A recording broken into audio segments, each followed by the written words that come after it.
Press TV's News Review program, where we get in-depth in one of the day's top stories.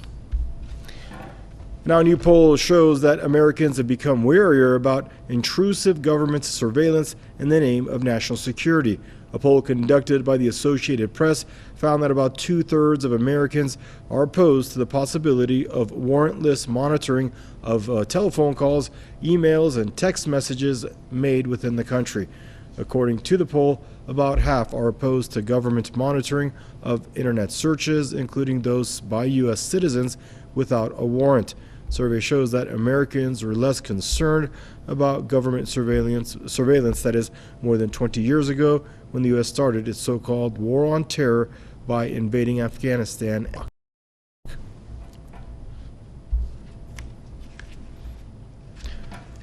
Joining us now for the program is Press TV correspondent Colin Campbell, joining us from the U.S. Capitol, and Aidan Jonah, editor-in-chief at the Canada Files, joining us from Toronto, Canada. Gentlemen, I'd like to welcome you both to the program here. I guess we'll start with you, Colin, to get the latest on this poll. I mean, should we start with Edward Snowden? We could even go further back, but obviously it's something that's resonated with Americans. They don't like the intrusion.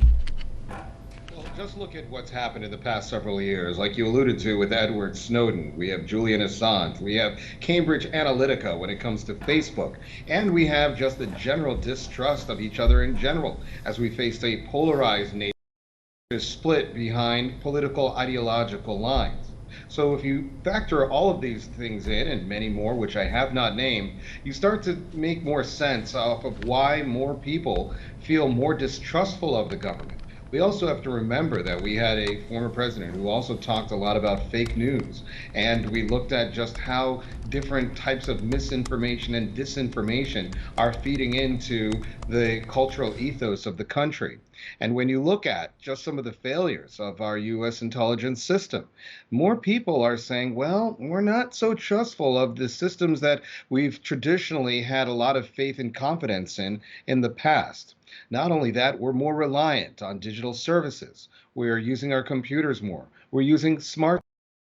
I even failed to say the name because I know it will alert one in my house right now if I say that special call word that has been heavily commercialized.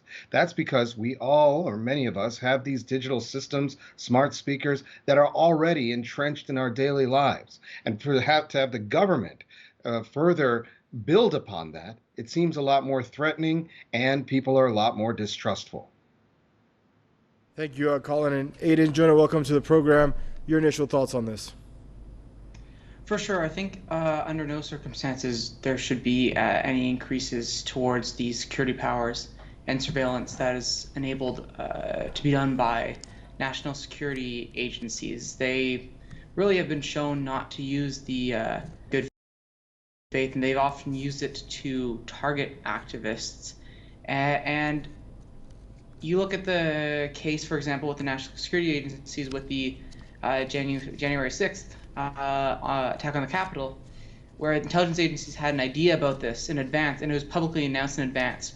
And you have these intelligence agencies not even being capable of, say, warning the police that were guarding that to have more people there, or to put a stop to this early on. So if intelligence agencies aren't able to even handle something like this, which is so blatantly out in the open, then really, I mean, the priority should be getting less surveillance because it's gone so overboard. America really has one of the worst surveillance states in the world.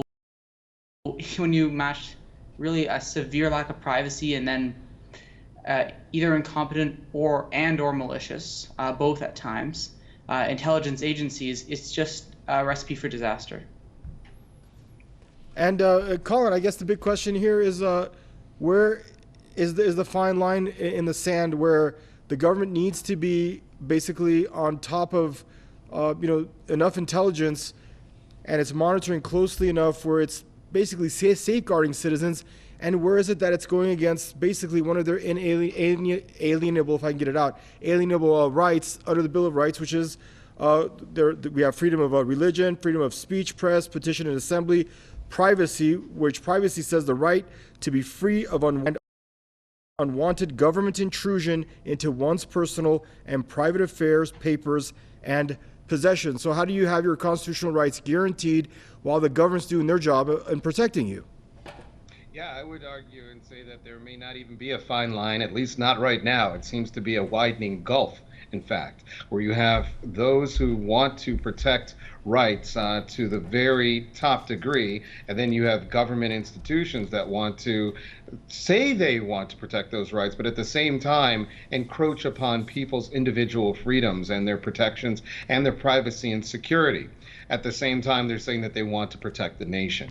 And because of emergent technology and evolving technologies, the understanding of how that can be accomplished becomes more ambiguous, if you will.